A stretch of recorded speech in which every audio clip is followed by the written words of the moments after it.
மகாபெரிவா தொடிகளே சரணம். நல்லது நடக்கும், நல்லது மட்டுமே நடக்கும். இன்றைக்கி இந்த பதிவில் தை அமாவாசையை பற்றி தான் பார்க்க போகிறோம். இந்த தை அமாவாசை அப்படிங்கிறது உத்தராயண காலத்தில் வரக்கூடிய மிக முக்கியமான அமாவாசை. இதில் எல்லாருமே என்ன செய்யணும் அப்படின்னாக்கா கண்டிப்பாக தர்ப்பணம் கொடுக்கணும். இன்றைக்கி 7 மணிக்கு 7:20ன்னு வச்சுக்கோங்களேன். இன்றைக்கி இரவு பிறக்குது, ஆனால் நம்ம நாளைக்கு தான் அமாவாசையை கொண்டாடணும். இந்த அமாவாசையில் என்னென்னலாம் செய்யணும் அப்படின்னு பார்த்திங்கன்னா, காக்கைக்கு சாதம் வைங்க, தர்ப்பணம் கொடுங்க, அன்னதானம் பண்ணுங்க. இதை செஞ்சோம் அப்படின்னாலே நமக்கு இருக்கக்கூடிய பிரச்சனைகள் எல்லாமே தீரும். இதில் என்ன முக்கியமாக சொல்லப்படுது அப்படின்னாக்கா, நம்மளுடைய முன்னோர்கள் எல்லாருமே வந்து நம்ம என்ன செய்கிறோம் அப்படிங்கிறத பார்ப்பாங்களாம், நம்மளை நினைக்கிறாங்களா அப்படின்னு பார்ப்பாங்களாம். இதுக்கு வந்து சனீஸ்வர பகவான் தான் ரொம்ப காரகத்துவமாக சொல்லப்பட்டிருக்கு. நம்ம லக்னத்திலேருந்து 1, 5, 7, 9 இதில் ராகு பகவான் இருந்தாங்க அப்படின்னா நமக்கு கண்ணுக்கு தெரியாத தடைகள் இருந்துக்கிட்டே இருக்கும் வாழ்க்கையில். திருமண தடையோ இல்லை படிப்பில் தடையோ பணத்தடையோ நோயோ ஏதாவது இருந்துக்கிட்டே இருக்கும். இது இல்லாமலேயும் ஒரு சிலருக்கு தெரிஞ்சோ தெரியாமலோ எந்த விஷயம் செஞ்சாலும் தடைகள் இருந்துக்கிட்டே இருக்குது அப்படின்னா இந்த தை அமாவாசை அப்படிங்கிறது நமக்கு கிடைத்த மிகப்பெரிய வரப்பிரசாதம் அப்படின்னு சொல்லலாம்.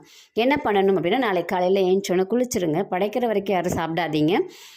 படைக்கிறதுக்கு முன்னாடி ஒரு சிலரால் முடியாது அப்படின்னாக்கா நீங்கள் பால் இல்லை பழம் அந்த மாதிரி எடுத்துக்கோங்க. யாரும் சாப்பாடாக சாப்பிடாதீங்க. காக்கைக்கு என்ன பண்ணுங்கன்னா, காலைல ஏஞ்ச உடனேயே ஒரு 6லேருந்து 7க்குள்ளார ஒரு ஜாங்கிரியோ இல்லை இடியாப்பமோ இல்லை ஜிலேபி எது வந்து சிக்கலாக இருக்கக்கூடியதோ அந்த பொருட்களை ஒன்று இனிப்பாக வைங்க, இல்லைன்னா இடியாப்பம் அந்த மாதிரி வைங்க.